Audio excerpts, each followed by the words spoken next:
And we're back for some NBA observations right here at the Lakers Fast Break Podcast. It's Gerald Glassford. Thanks so much again for joining us. Truly appreciate you doing so.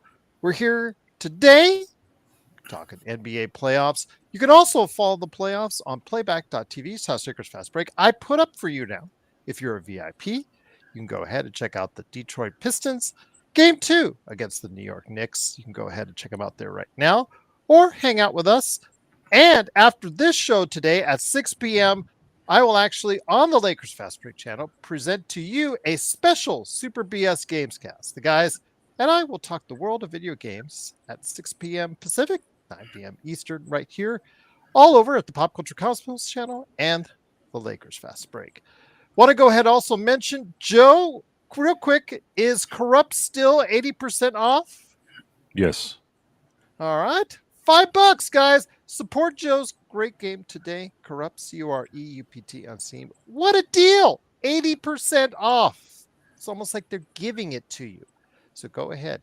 If you are in the fighting genre, go ahead. Get Corrupt today on Steam. Plus also Simblades, symbladeswithawy.com. And of course also as well, don't forget what he does on his Joe Soro Experiment channel. Indeed. But we're here. Game 1s have gone down over the course of the weekend. Game 2s start right now. Now we'll go ahead and make sure I give you guys the update as far as that goes along on today's show. But Game 1s, got a little idea what's going on. Some surprises maybe to some to some others, maybe not. But we're going to go ahead and talk some NBA observations today.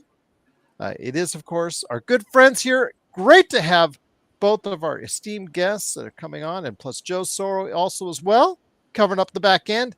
First up, first man here, it is, of course, a guy who covers the baseball world just like he did the basketball world. Indeed, it is Alfred Esmond. Alfred, great to have you here, my friend. Back once again. You are a hard man to get a hold of, but once I do, it is always great to have you back on. Thank you, Gerald. Thank you guys for having me back. Baseball has kicked my rear end a little bit, obviously, with that season starting up and in the thick of things. We got college baseball in full swing, about a month left of that season, but caught some NBA action this weekend with the playoffs happening, and some interesting stuff went down, and can't wait to talk about it. Absolutely. Legend 350 is here as well from I Got Next Sports Media. Legend, real quickly, my friend. Interesting weekend for you. Started off with the lows of Atlanta, which let go their GM today, and the highs of Golden State for you as well. Yeah, can't complain. One loss, one went home to Cancun for the summer, and the other looking like we're going to make it around too. Finna try to get this thing going. All right, we'll see you indeed. But what happens there? We'll talk about absolutely Golden State and Houston in that slugfest that happened yesterday. But Alfred, I want to start with you, a team that you covered. And of course, we will obviously touch on the Lakers, guys. Do not fear. But Alfred, the team that you followed very carefully before you hopped over to the world of baseball is the Orlando Magic. They played yesterday against the Boston Celtics. It seemed like when Boston tried to bring anything inside, they had trouble. So when they stuck outside to their game, to their three-point game, they seemingly could pull away at ease. So it's kind of just makes no sense to me why they want to go ahead and keep stressing their lives by trying to take it inside on the very tall, the very long-armed Orlando Magic. If they're hitting their shots from the outside like we saw in Game 1, I don't see them having any trouble with the Orlando Magic. I'm sorry to say.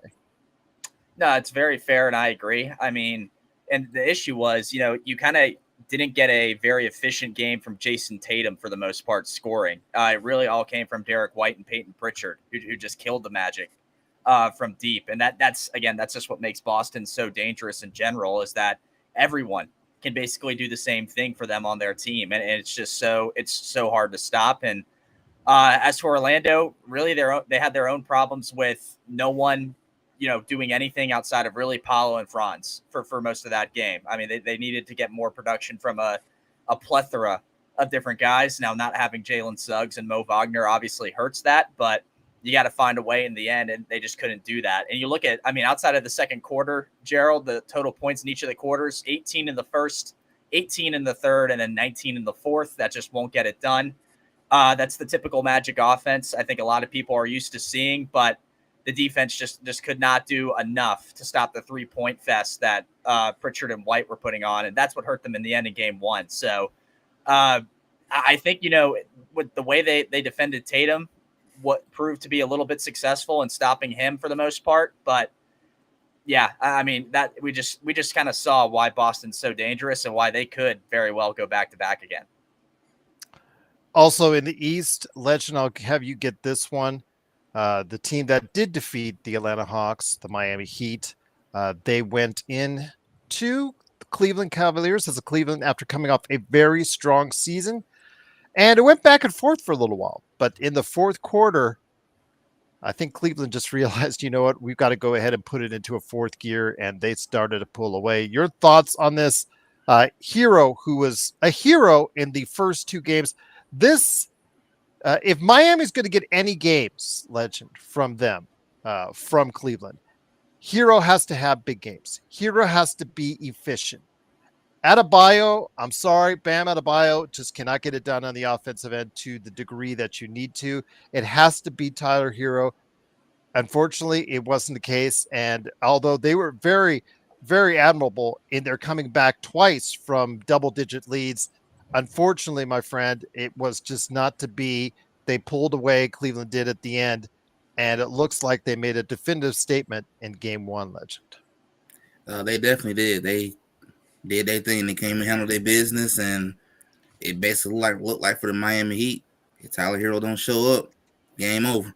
He's going to have to basically do what Jimmy Butler did when he was there during that time period. You're going to have to carry the load because it's kind of you at this point. You might get a little bit of something from Wiggins and some of the others, but you're going to have to come out here and give about 25 plus. If you score anything below that, well, you can go on and chalk that as an L. But I think this series is going to be over from about 5 anyway. I said at least get 1. You say you won. Okay, so At you least say one. gentleman's sweep. All right. Pretty much. Okay. All right.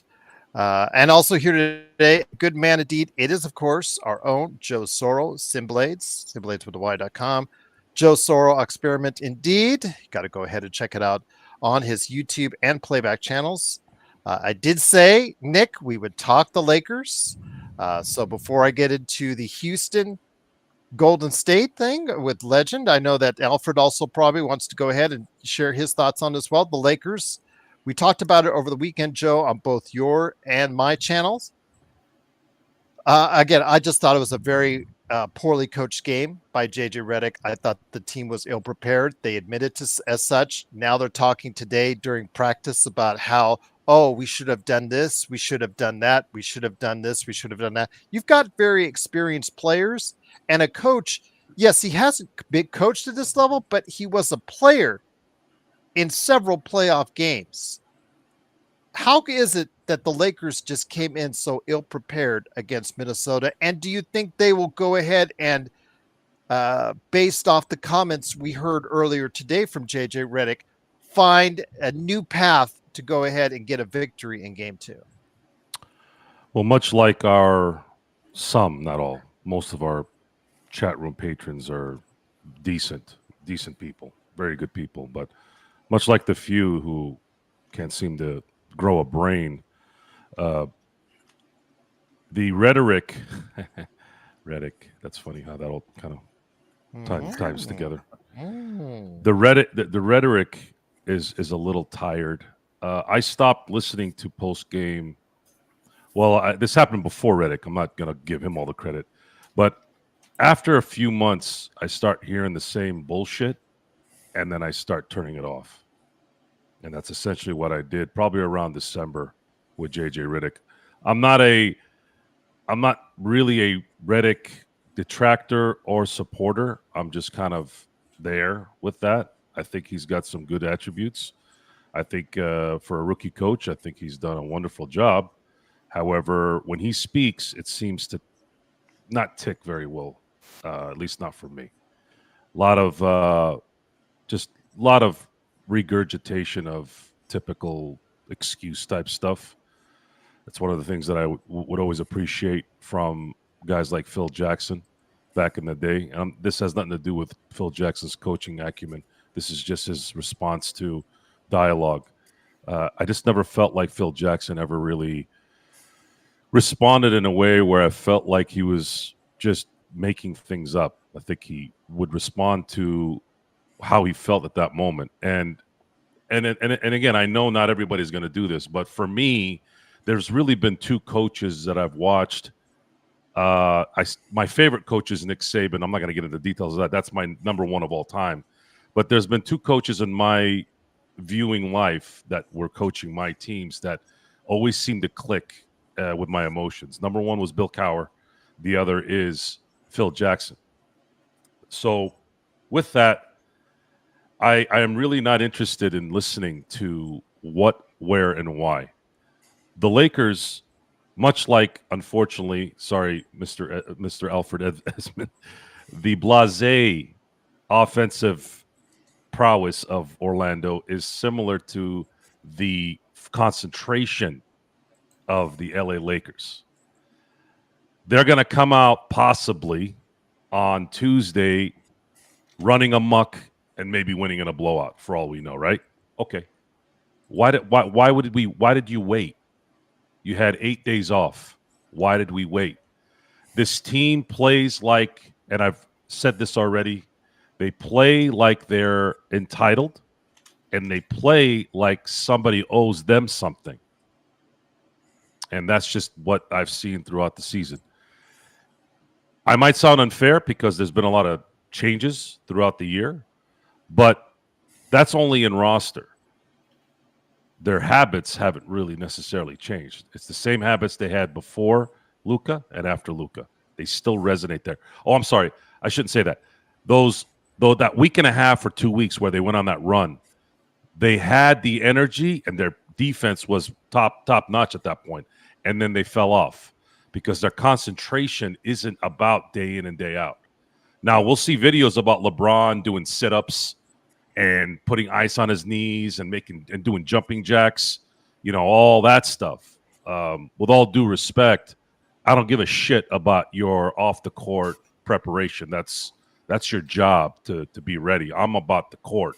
I'm a fan. I'm here to watch the game. I'm not here to watch how you get massages and how you get ready for a game. I don't give a fuck about that shit.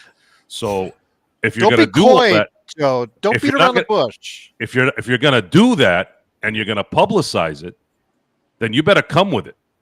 Because I don't remember really seeing a lot of that. I don't really remember seeing a lot of that maybe when I was remembering basketball back in the day. And I know it has a lot to do with social media and all that.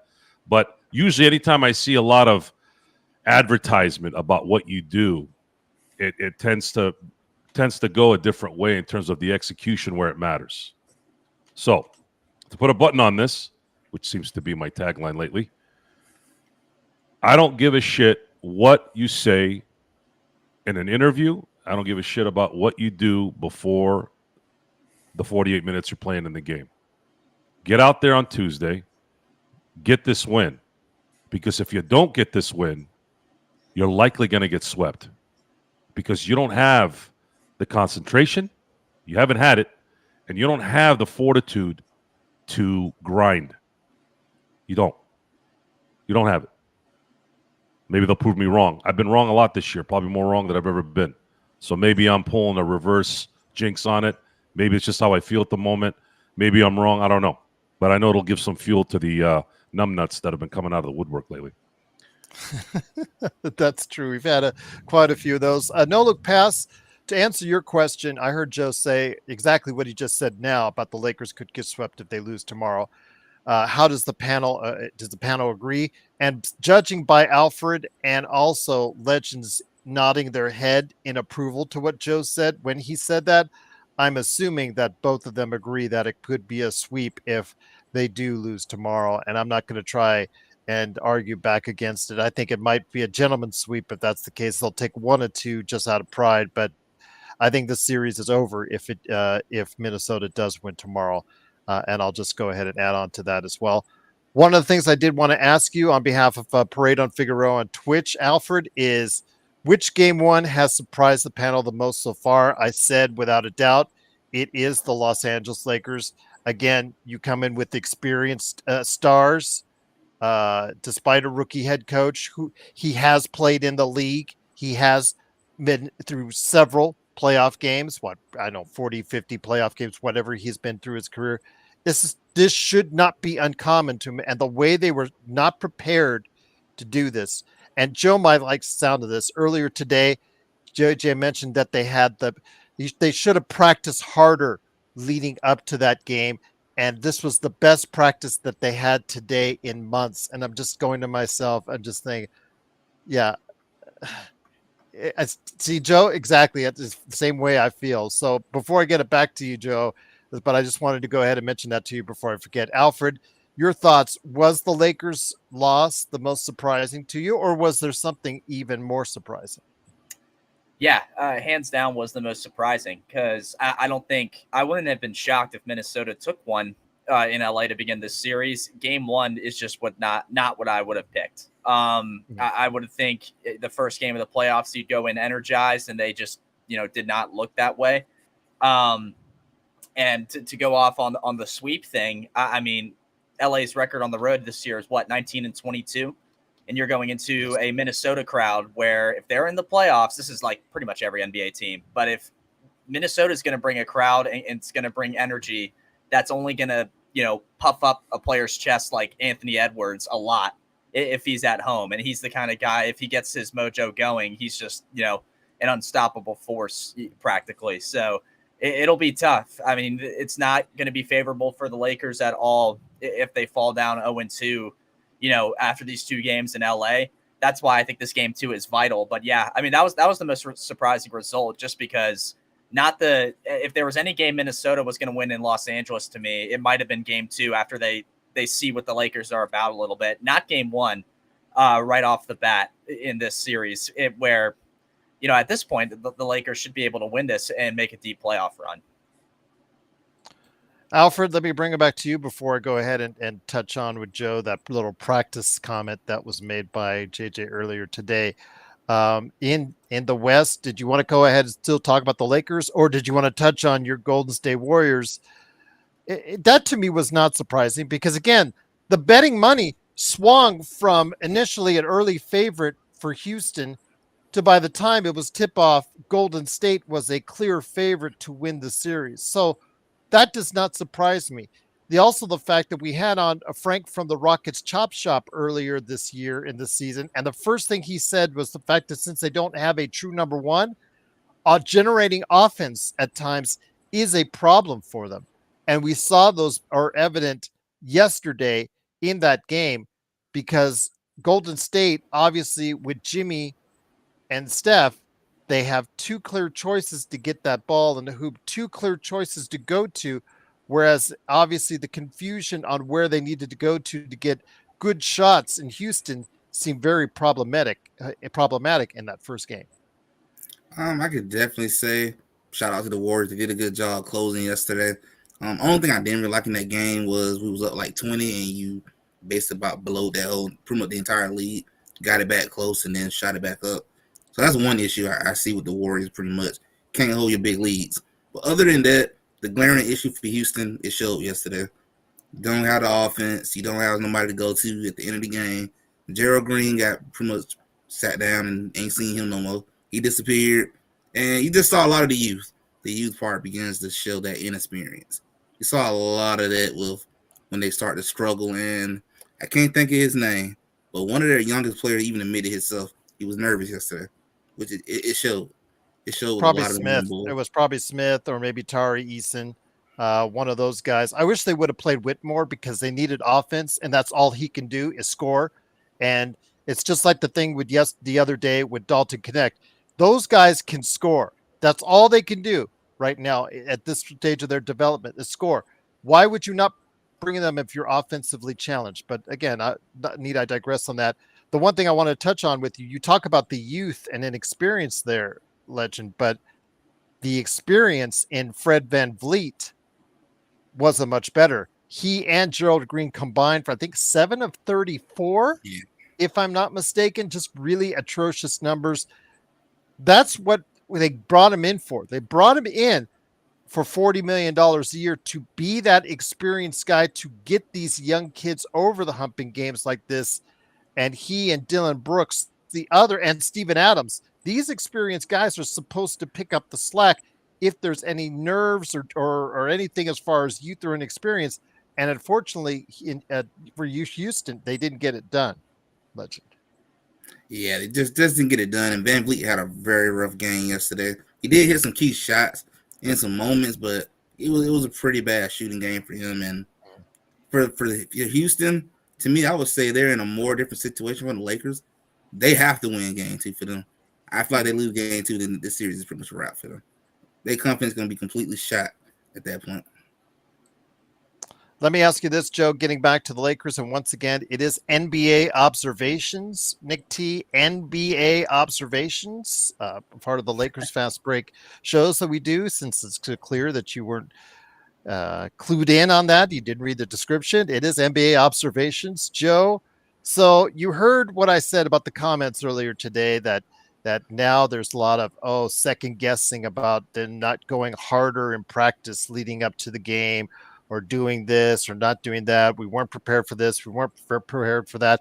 But they had their best practice in months today. So when you hear JJ say that, and I will say this, you at times have said because of the schedule, they have not been able to practice. NBA teams aren't able to practice for long periods and long stretches in time during the season. They finally got a good practice, but did it come too late?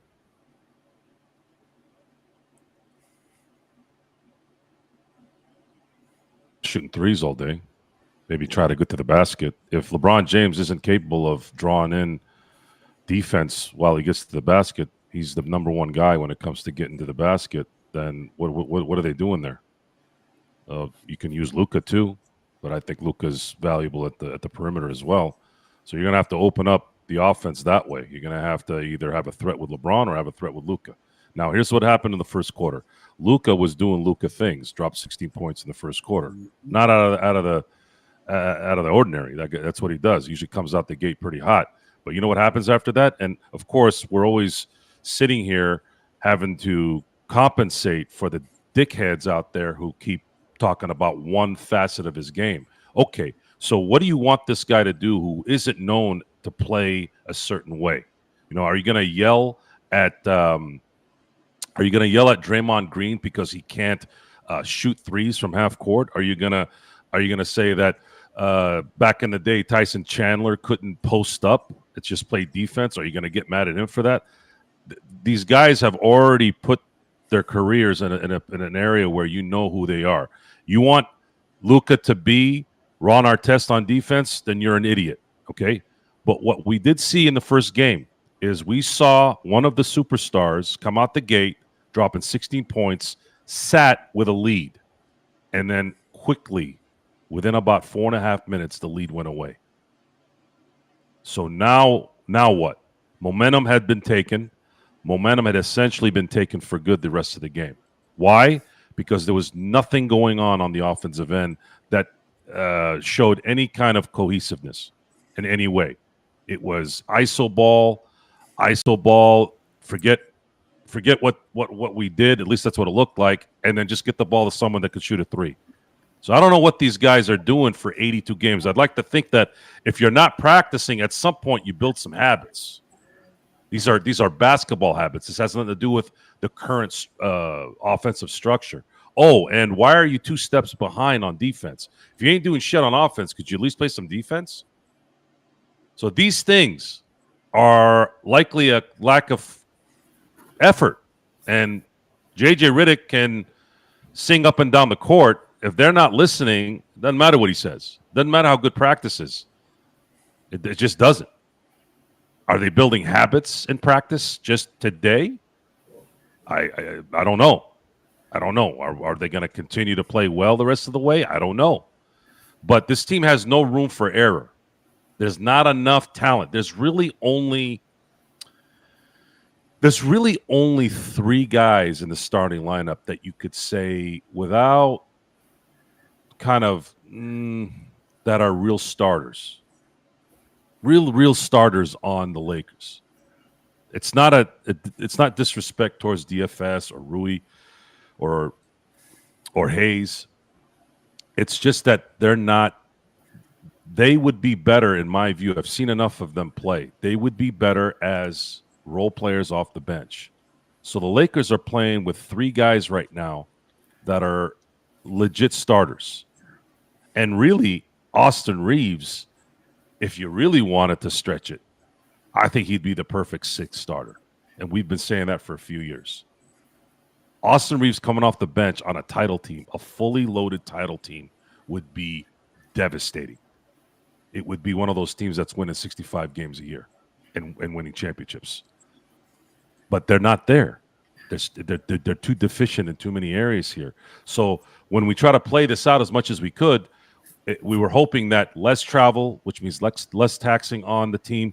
We were talking about making sure that they win those home games so that they don't have to travel back a second time to go to the ends of the earth, because for some reason the NBA decided to put 100 teams in the West that are on the East Coast, practically.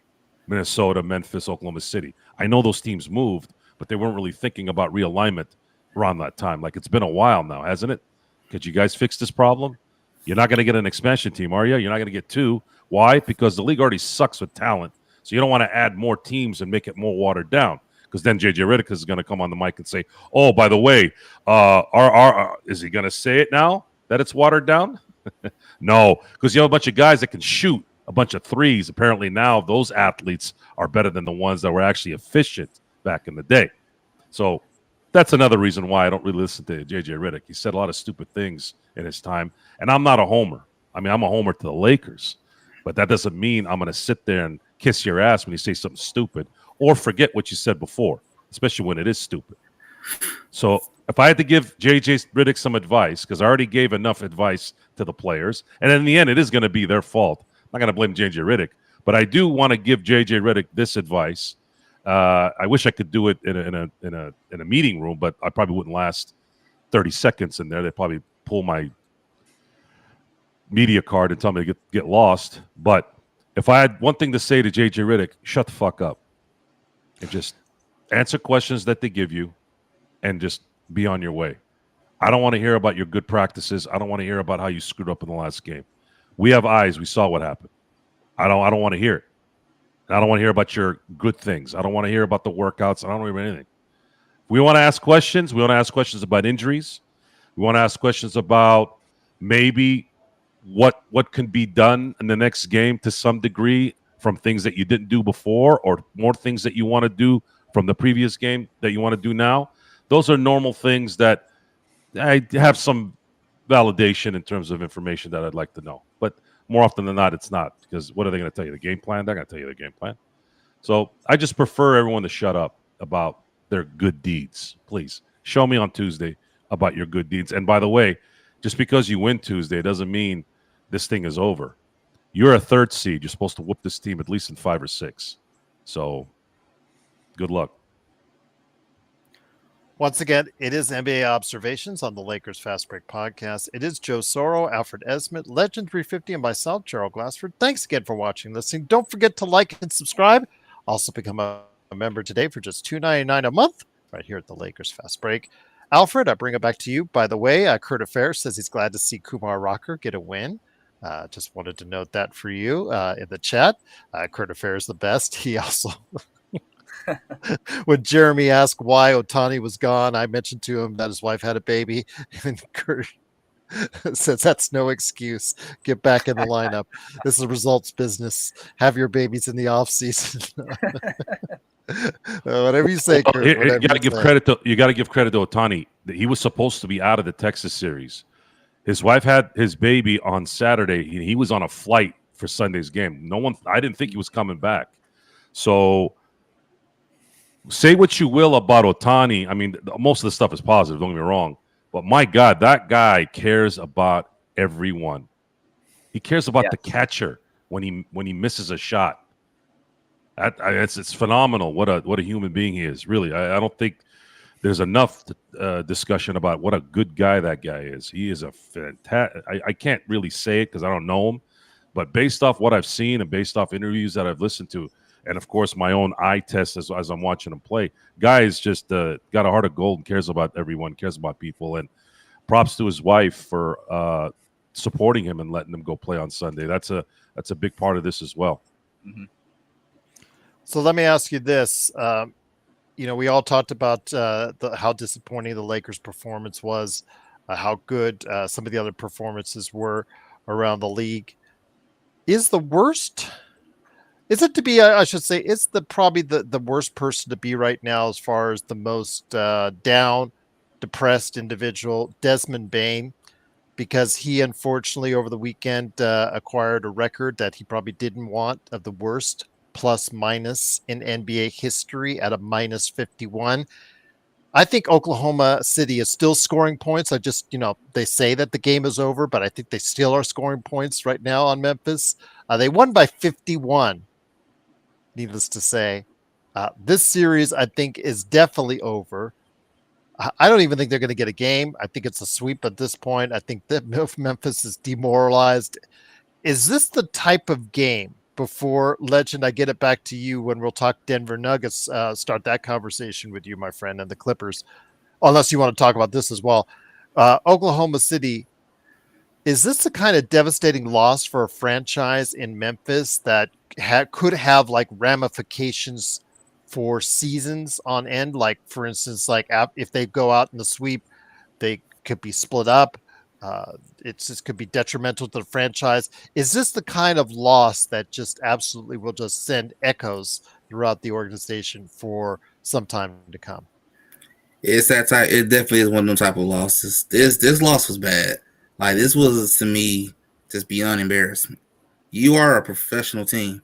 You're on live television, just getting mollywopped, embarrassed. I like that mollywopped. Just took your candy from you. Nice. Took your wife, your dog. They took everything from you at this point. They took your pride, man. They took everything from you. That's embarrassing. You're on live television like this. No, man. They kind of blowed your back out at this point. I mean, come on.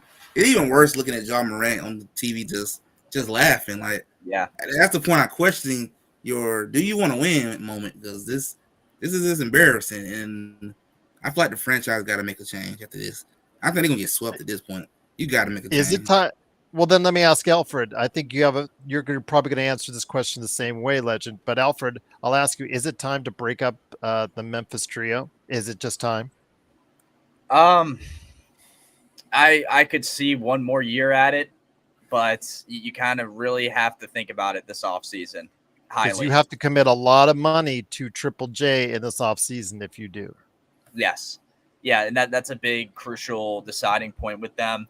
You got to figure out. I mean, this team, 2 years ago was the 2 seed when the Lakers beat them as a 7, right? Mm-hmm. And that was, I know that was a disappointing result, obviously, but you got the 2 seed in the West. So not too long ago, you got to think about, can you get back to that point again and kind of, from a technical sense, put yourself in a position to compete for a championship. If you feel like you can do that, and whatever coaching staff you bring on, because, Jenkins got fired, obviously, so there's probably some turnover with that.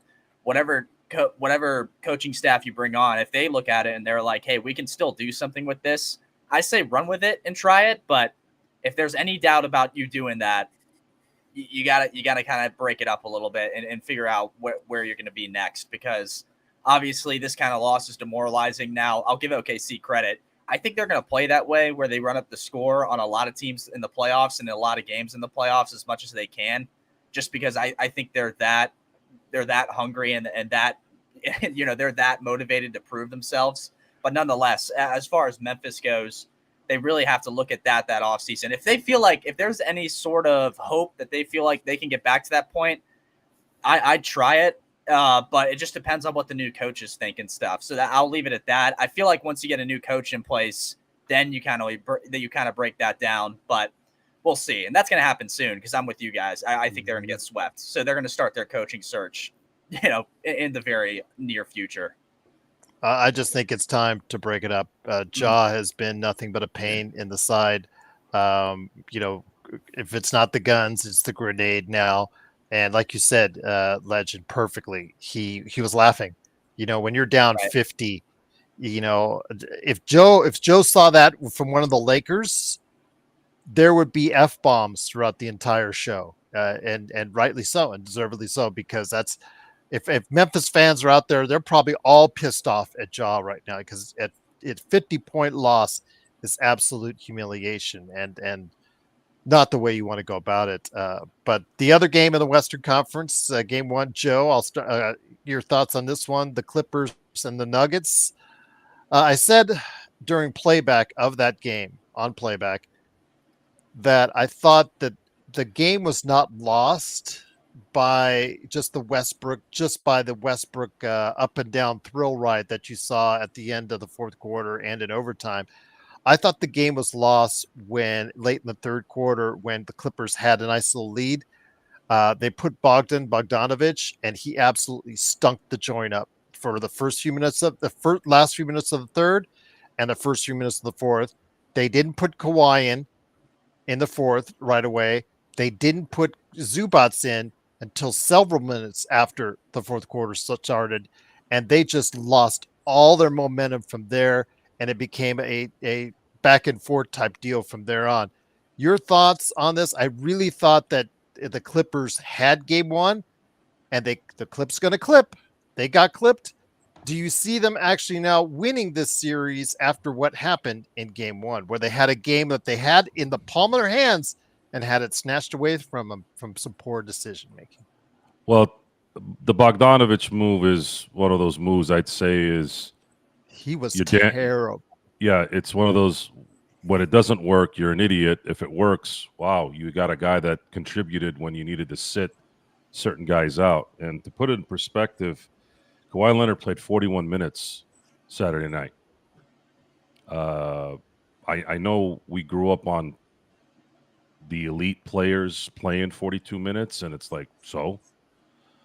That doesn't happen often.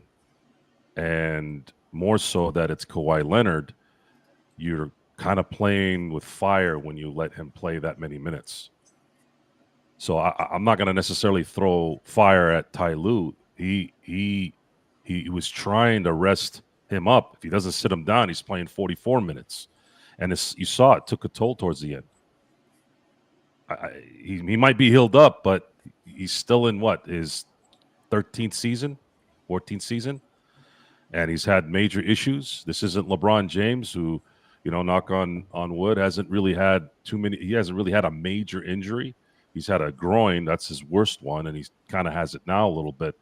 But Kawhi essentially has had a dead knee for 3 or 4 years now.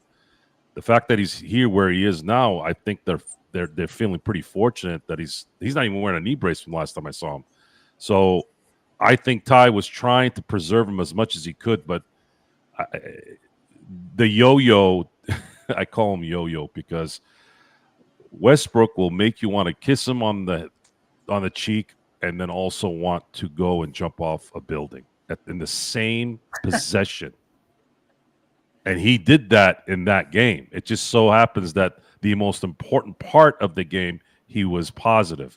But I wouldn't trust him as far as I can throw him. So I'm not going to say that the Clippers are out of this. They win game two. They're right where they want to be. And the only issue is it's a matter of likely when Kawhi will come up lame. I'm not wishing that, but it's been proven the last good handful of years that that's going to happen.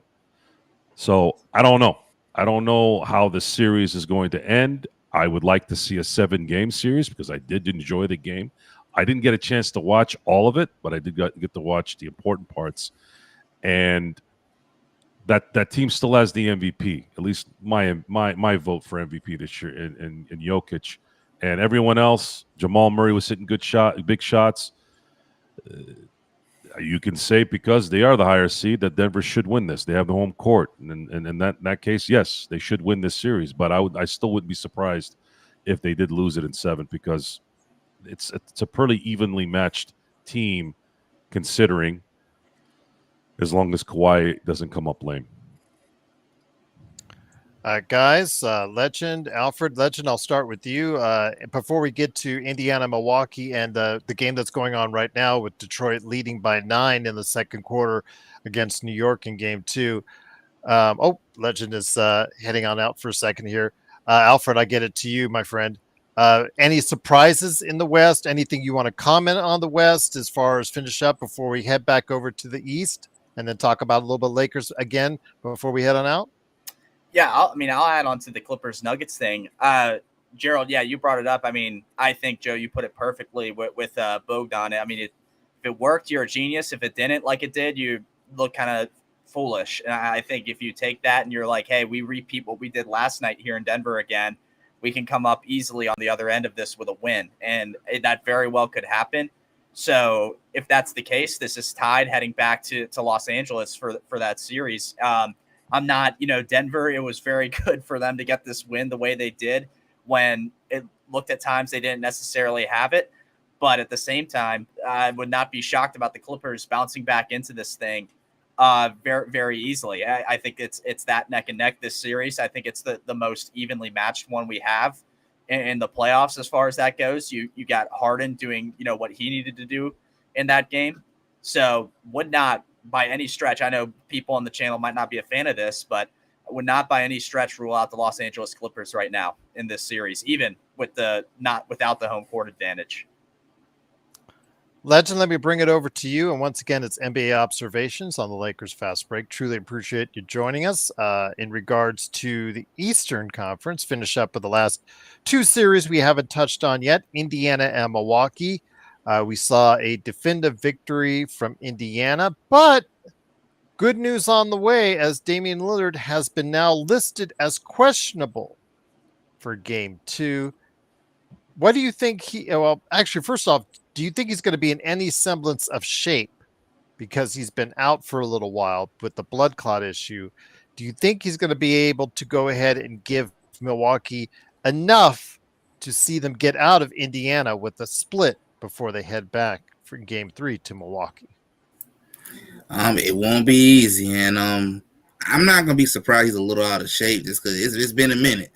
So I'm not really expecting a lot from Damian Lillard in Game 3, but it would help to get something out of him because you got Kuzma out here laying eggs, so that don't help you. Yeah, that was the other thing. He joined an exclusive club. I think it's called the 20 Trillion Club in the NBA playoffs, where in 20 minutes or more, he got flat zeros, nothing, no rebounds, no assists, no turnovers, no points, no free throws, no nothing, no shots.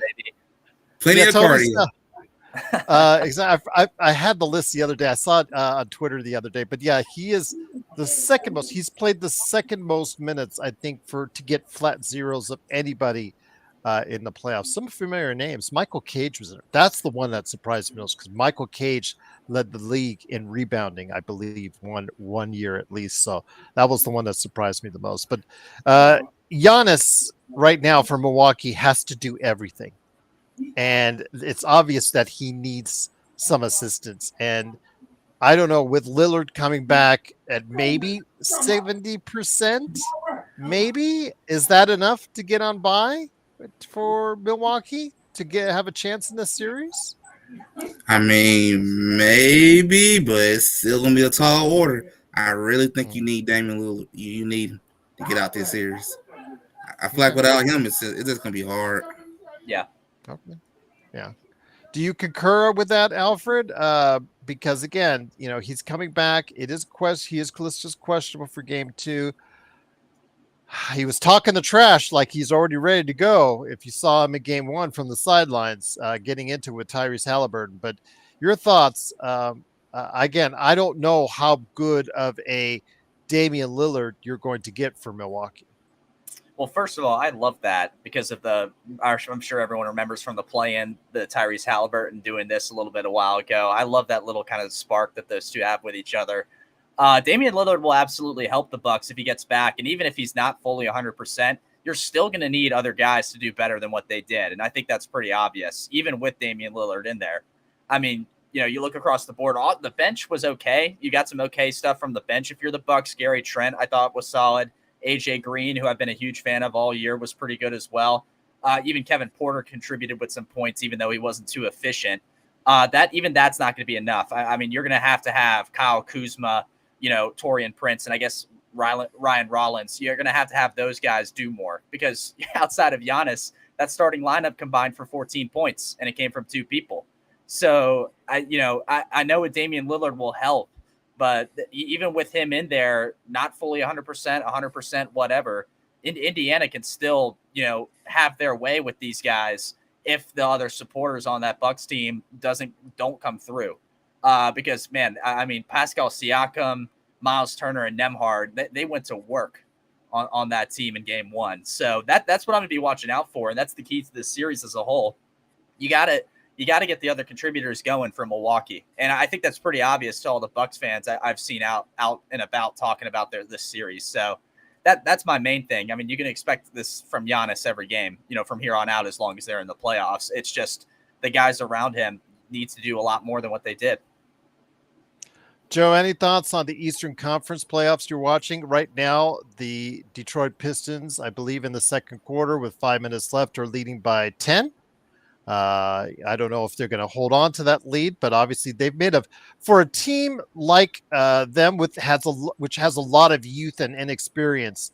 They made an impressive first showing at MSG in the first game. Now, mind you, I think they're all playing for naught because the inevitable will happen as far as Cleveland versus Boston. But for now, do you think Detroit can maybe make a little bit more noise than what many people were expecting?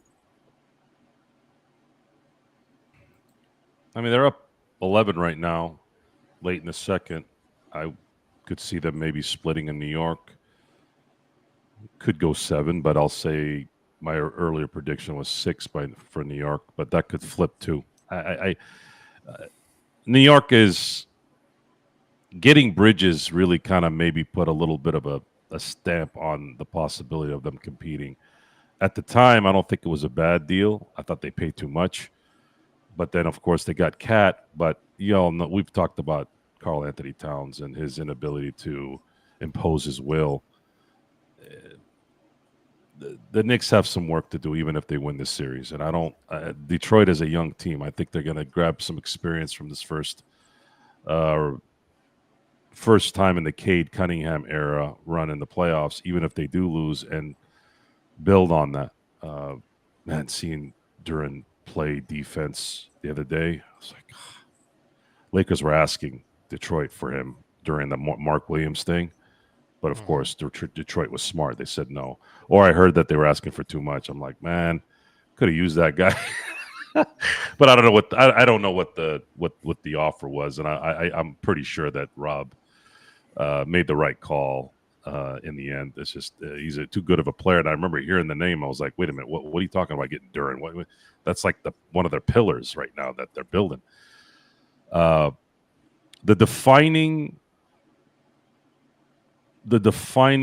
already defining view on the Eastern Conference was Coach Mazzulla, because at this point I'm going to call him Coach Mazzulla because he deserves that respect. Because every time I hear or see this guy do anything, the respect meter goes out the ceiling. So Jason Tatum, and I like Jason Tatum. And he may have had a serious injury at that point, not knowing what was going on. But no one knows his players. No one knows the culture of the NBA more than Coach Mazzulla. We see it from afar and we comment on it. He's actually involved in it. So in seeing him put his hand on his trainer to go check out Jason Tatum and said, wait, and then seeing him yell, get up. Man, I hadn't seen that in so long. And the only thing that sucks is it's coming from a Celtic, but it's easing the pain a lot if they do win. Because that's the guy. That's the guy we're talking about. When we're talking about toughening up, we're talking about men, we're talking about grow some balls. That's the guy that perpetuates it. And that's the guy that executes it. How do you not support that? Even if it's the enemy's jersey. Because he's not the enemy.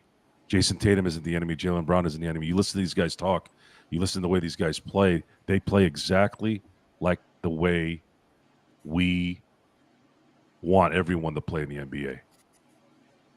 And even when they do have their little moments, it's still, you got the coach sitting there going, get the hell up. I don't care if it's serious. Get up. You're not going to be in some wheelchair. It's a freaking messed up ankle. Get up. Kobe had a free throw. Kobe had 2 free throws with a torn Achilles. Like, it inspired a lot of guys. Look what Kyrie Irving did when he tore his knee. Hit his free throws. I guarantee you guys, if Kobe hadn't done that years ago, Kyrie would have went to the locker room. So for me, I'm not necessarily a person that gets inspired or motivated by somebody on a regular basis, but there are sometimes little things that will trigger in my head. Wow, that's something to be admirable about. That's something to brag about. So for me, the Eastern Conference, we've kind of already drawn this up already. It's gonna be Cleveland and Boston minus a major injury to either team. But my take after this first game in the Eastern Conference is the Celtics are their organization from top to bottom are the model that you should run. They are the LA Dodgers of the NBA. Okay. Well, very well said. But before we head on Did out, that guys, sound preachy? No, I'm with you 100% on it. Nah, that was 100% perfect. I hope I didn't sound preachy. I don't like doing that. No, God forbid you should ever preach, Joe. No, no, thank you. I didn't catch that Missoula thing that happened during that game. I saw the Tatum injury. I didn't know he did that though. That's super telling. Yeah, I didn't either. How he is. It's Alfred and Legend. I see everything. I'm in the social media world because my business needs it. I wish I didn't need it, but it needs it. And unfortunately, the algorithm can only go so far. I still get the trash, and I still get good stuff too. I'm not saying all of it's bad. So what'll happen is the algorithm will send me some things that will click, and that was something I saw last night, and I saw it again today because I just wanted to see it again. I just it makes me feel good that maybe we're not out of touch, because when you start to get older, the young bucks, I'm talking about my little cousins that listen, little fuckers, all those guys who think they're Big Dick McGee. I said, look, you can't talk shit. You can't say I'm out of touch. You can't say I'm old if I can still whoop your ass. So when you see stuff like that, it validates what we're saying in terms of toughness still matters. Executing still matters. Get up when you're in pain still matters, because it's a mentality. I mean, shoot, Reggie White destroyed his elbow one week, and they said he was going to be out for a while, and ended up healing before that next Sunday's game. Why? Was it exaggerated? Maybe. Was it something he might have exaggerated? Maybe. But in the end, he said, F it, I'm playing on Sunday. I don't care for whatever reason. You're getting paid all this money. You're getting paid to be great, to play. And you go from that to J.J. Redick and his little mic thing. He likes to take the mic out and start showing people up, right? Hey, I'm J.J. Redick. I'm going to pull the mic out. Oh, by the way, we were mistaken on game one. We weren't doing this and that. Oh, by the way, we had a great practice today for tomorrow. So yay for us. You get Missoula yapping at his player who might have been seriously injured to get his ass up, and then you have J.J. Redick massaging and cradling a team. Okay, we'll see how that works. Very well said. Very well said indeed. But before we head on out, I want these guys to go ahead and make sure they give you the pitch on what each and every one is doing for you. Okay, Jeremy, I will type in again for you the Joe Soro experiment link, because I guess I have a little trouble finding it, but we will go ahead and get that for you. I think if you just type in Joe Soro, and I did try this the other day, I think that just automatically comes up, but on YouTube. But okay, I'll knock it out of the park for you here in just a second. We'll start with you, Alfred. By the way, Legend, you might want to turn down your TV just a little down because I think I hear that. I'm getting a little panicky when I hear that because I always worry about the YouTube ramifications because I'm already on their double secret probation. Just that they do. So it's like, but Alfred, it's amazing. You have half the damn YouTube is a bunch of skanks, and they're pulling out 1 million views, and they're coming after Gerald Glassford because some guy somewhere across the country left his TV on a little too high. Like, yeah, really? Like, seriously, some people need to get kicked in the face sometimes, man, with that shit. His name is spelled Jeremy. His name is spelled Soro, not sorrow. Soro. Come on, you've been listening. You've been watching us for a year, man. That wasn't. That was probably a type. That was probably the type autocorrect. Okay. All right. At least he didn't call me Joe. At least he didn't call me Soros. Just don't add the S at the end of the O. Okay. Fuck that guy and everything he's about. There you go. But before we head on out, I know the World Baseball Network should be very glad to have you as part of their team, Alfred. What are you doing for them? And where can people find you on social media? What are you working on? Joe covers baseball every day with the Dodgers, so you know that there's a lot of people out there wanting to know what's going on with the MLB. Yeah, well, if you want MLB stuff, be sure to head over there. There's stuff posted constantly. I mean, we repost AP's news on the MLB and whatnot just because there's so much of it. We can't get to all of it. I don't know if anyone out there watching likes college baseball. That's what I work on specifically. A lot of teams in your guys' area kind of having some good years. UCLA, UC Irvine, Santa Barbara, all those teams kind of fighting with each other to maybe host a regional out west. We'll see how that goes. Especially Irvine right now. So continue to check the Anteaters out. Huge, great team. But if you're a college baseball fan, be sure to head over to there. I have stuff almost daily, if not daily, on the college baseball world happening. And yeah, that's really what I'm into right now. And continuing to watch the NBA playoffs from afar, just taking it all in and observing it, seeing if Orlando can maybe grab a game.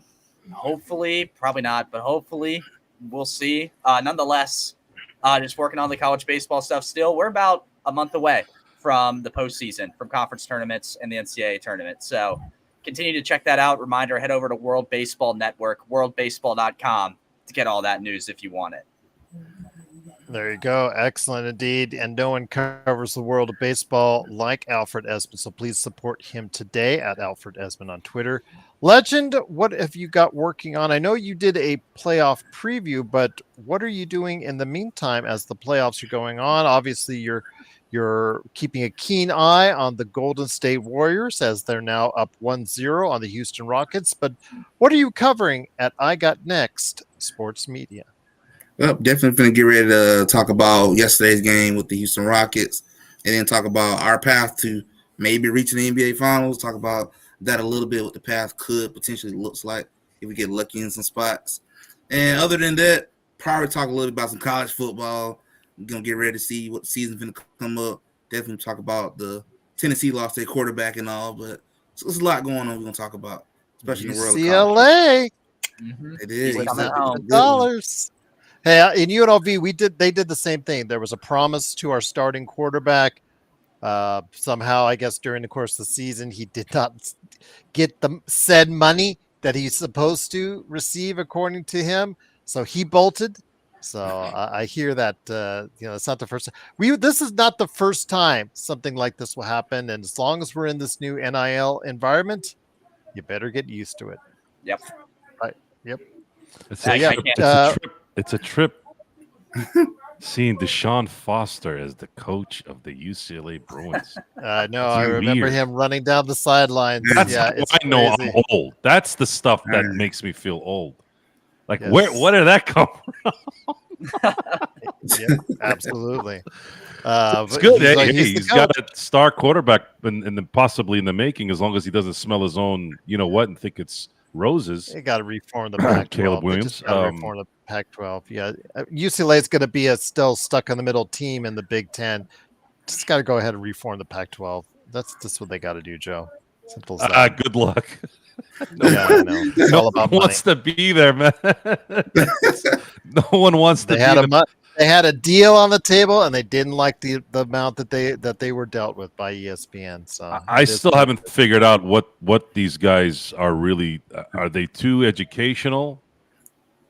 Is it about the educations? At that point, you're kind of like, all right, I get it.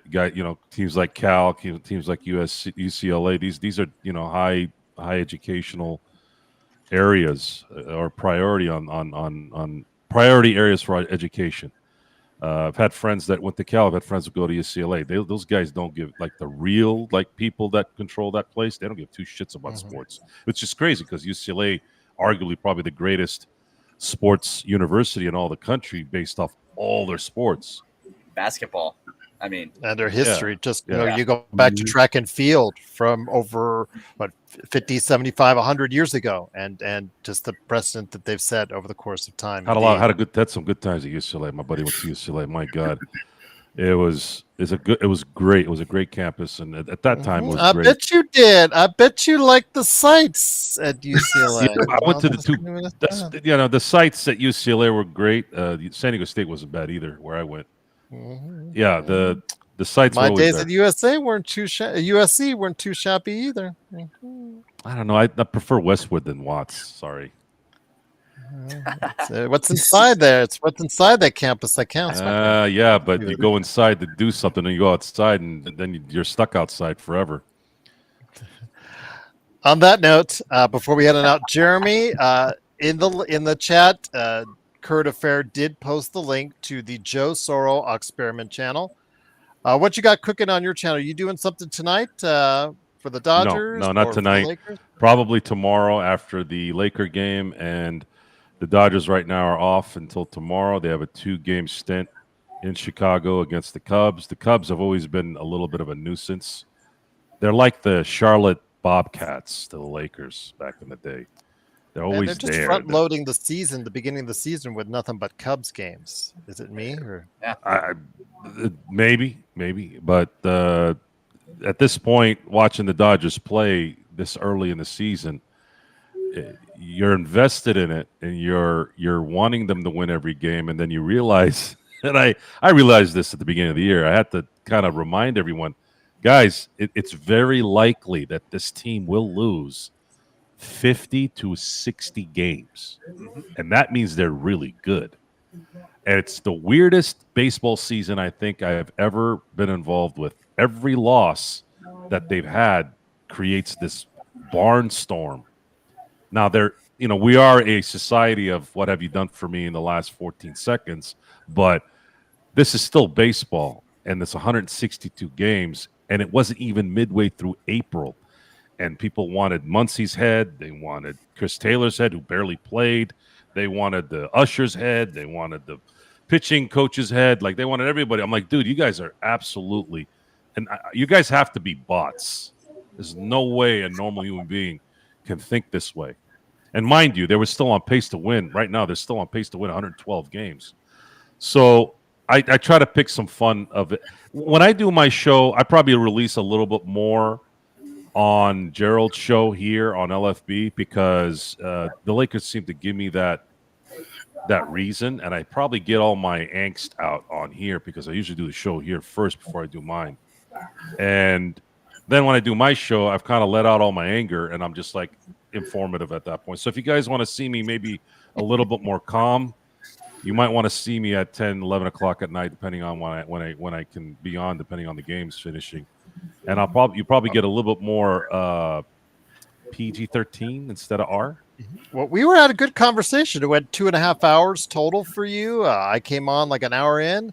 We were talking from everything from the Lakers to baseball to WWE, which is here in town for its final couple days. I went by the Las Vegas Convention Center to check out WWE World and that experience today, and I experienced a lot of extremely high prices if I wanted any merchandise, so I said no to that. But that's for another story for another day. But yeah, we had a great conversation, so go ahead and check it out today on the Joe Soro Experiment, like experiment, but O instead of an E. Joe Soro Experiment channel. Jeremy, go ahead, type that in. Just type in Joe Soro, Soro, and you're good to go. I've tried it already, so you're good to go on that. So, thank you, guys, so much. Truly appreciate you being part of what we're doing here at the NBA Observations. I'll go run off real quickly since we have a little bit of time left. Alfred, any last thoughts on the playoffs before we will, might be about a week or two before we be able to check back in with you again based on your schedule. So any last playoff thoughts before we head on out? Very interested to see how the Lakers come out for game 2. I think it is vital, although I don't think it's, all is lost necessarily. If they go to Minnesota down 0-2, it becomes very difficult for them based on how they've been on the road. So interested to see how they respond to that. Guys, I think, we talked about how Memphis struggled against Oklahoma City. Oklahoma City is about their business. If you watch any of their post-game stuff that they did after that game, they are just, they have their eyes on the right object or on the right thing right now, and that's a championship. So continuing to watch them and how they go out there and perform. Who can stop Boston, right? I know the Magic are getting the brunt of that right now. Just continue to see how they perform against them. Maybe they get a game or two. Probably not.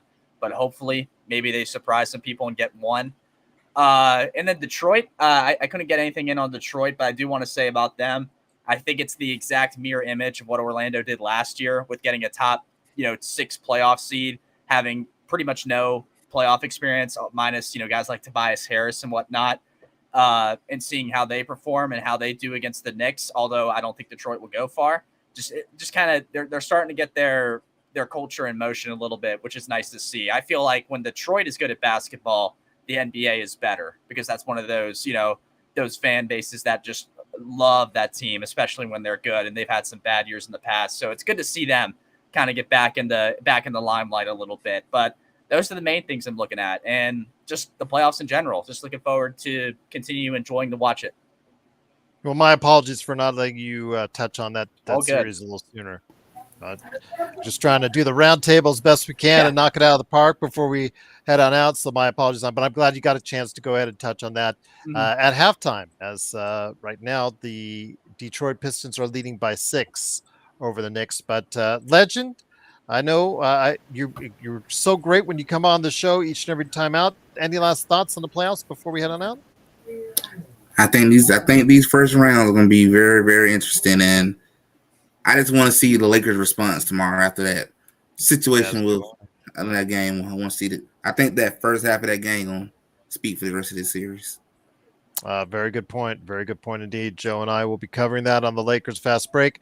2 final notes. If you watched ESPN.com today, nice little video from Nico Harrison saying that he was not aware of how beloved in the community and how beloved in the fan base of Dallas was for Luka Doncic, and was not aware of that. Right there, just him saying those statements, I would have fired his ass and sent him packing just because of that. If you're, in the comments, they just said, if you're so naive, really, I don't think he is, but if he says he's so naive that he didn't understand that or comprehend that, then he does not deserve the position that he's at. And last but not least, Joe, you'll get a kick out of this. According to Twitter, they did the tiebreakers today for the NBA draft coming up for the first round only. And the Lakers won, Joe. Do you like that? The Lakers won the coin flip between them and 3 other, was it 2? Yeah, 3 other teams. Denver, Indiana, and the Clippers. So the Lakers picked 22nd. Oh, wait. They don't have that pick in the first round, so it doesn't really matter for Lakers fans. Unfortunately, that does not also reflect in the second round, where they're still stuck at 55. And any thoughts on that, Joe? Well, it's hard to be angry when you wake up 2 months ago and some change and realize that the Lakers just expedited their next run, the next 10-year run, with, in my view, a future multiple MVP. Maybe I'm speaking out of line. Maybe it ends up being an AD prediction that I got wrong. I thought after 2020, I thought AD was going to win an MVP after that. And he was actually the most valuable player in 2021 for the Lakers. And it proved in the playoffs when he got hurt, the ship sunk. Had he stayed healthy, I believe to this day that the Lakers would have won back-to-back championships. So I'm not upset at anything right now with how the Lakers have conducted their business since February. And my initial instinct in what the performance will be with this particular roster there's a higher probability that will come to fruition versus something that's going to be above that. If they win a championship this year, it would surprise me. Competing deep into the playoffs with the way things kind of played out, third seed playing Minnesota, maybe they might play Golden State.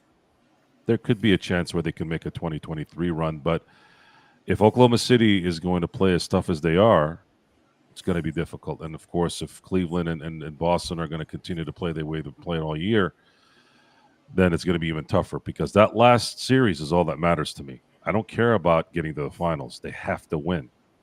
And that is the most important thing. And whether this roster is able to do that, it's not looking like that's the case. But we'll watch and we'll see what's going on. And I've had to shut down discussions about Nico Harrison today with a couple people that have been messaging me about it, and I had to finally tell them I don't have time for this anymore. I really don't. I didn't have time for this a month ago. I'm tired of hearing about Nico Harrison and the lousy ownership and the lousy whatever the hell is going on in Dallas. Fuck Dallas, okay? Fuck Dallas. Fuck their owner. I'm done with these people. They already did what they did. Focus on the Lakers.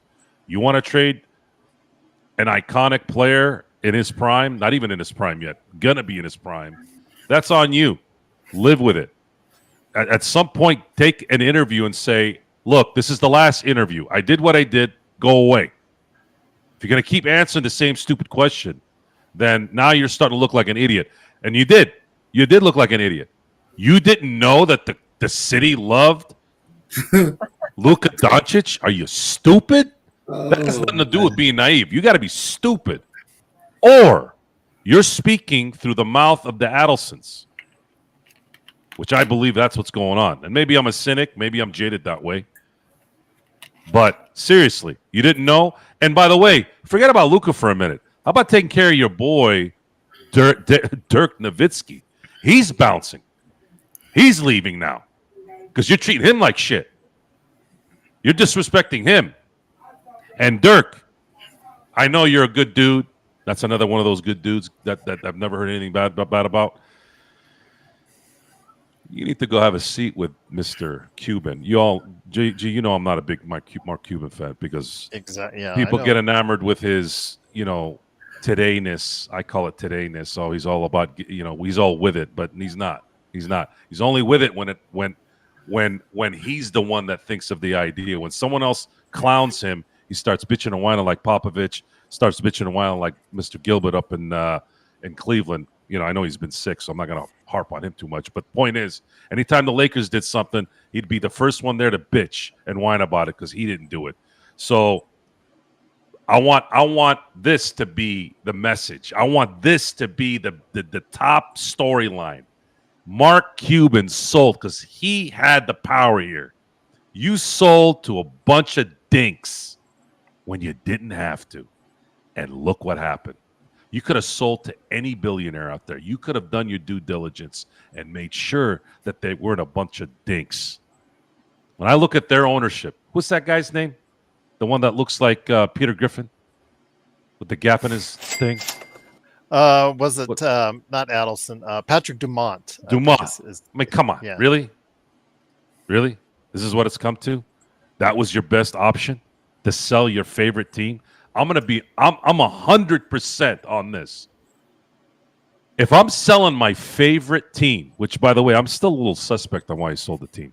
I'm not buying into the fact that he's like, it's a new age and it's hard to say blah, blah, blah, blah, blah. There's something else behind that. I'm not trying to throw some conspiracy theory here, even though it sounds like it, but it doesn't make sense to me. It really didn't. You had a choice to sell this team to someone who gave a shit. They're out there. There's enough guys out there that would have given a shit. But you didn't. So, Dirk, I implore you, if you ever see this, clown on your friend Mark Cuban. I know you're going to be a nice guy. I know you're never going to do that. But that guy is to blame for what happened because they sold it to a bunch of idiots. They hired a puppet to do it. Why? Because he's close with everybody. He had a relationship with Nike. This isn't rocket science, guys. Nico Harrison is tapped in. He's like the worldwide West of that particular culture. So sit on it, Cuban. Luka Doncic, the guy that you would have not traded above your wife, which is stupid to say, by the way, even if it's a joke. Probably true, too. That's kind of guy he probably is. Now he's wearing a Laker uniform, and he's going to win a championship in that Laker uniform, and he's going to have a statue outside the crypt, and he's going to have his jersey in the rafters, and that's your boy. And you're going to have to put his jersey in Dallas, knowing that he didn't get a chance to do shit for you in the end when it mattered. Sit on it, spin on it, deal with it. And that's just the way it's got to be. Gerald, you are put a button on that for sure. Yep. He put a button on that. That's for sure, indeed. Thank you so much to Logan Messiah. He said, I'm not overreacting, but it's just one game as far as we'll see. See how they come out tomorrow. Don't forget, we'll have the playoffs going for you tonight on playback.tv/Lakers Fast Break and tomorrow as well, plus our post game after the game right here at the Lakers Fast Break. So for Joe Soro of the Joe Soro Experiment, also as well, Legend 350. You can go ahead and catch him at I Got Next Sports Media and Alfred Esmond of the World Baseball Network. It's Gerald Glassford. Thanks so much again for watching this thing. Go ahead and check us out each and every time out as part of NBA Observations and more right here at the Lakers Fast Break Podcast.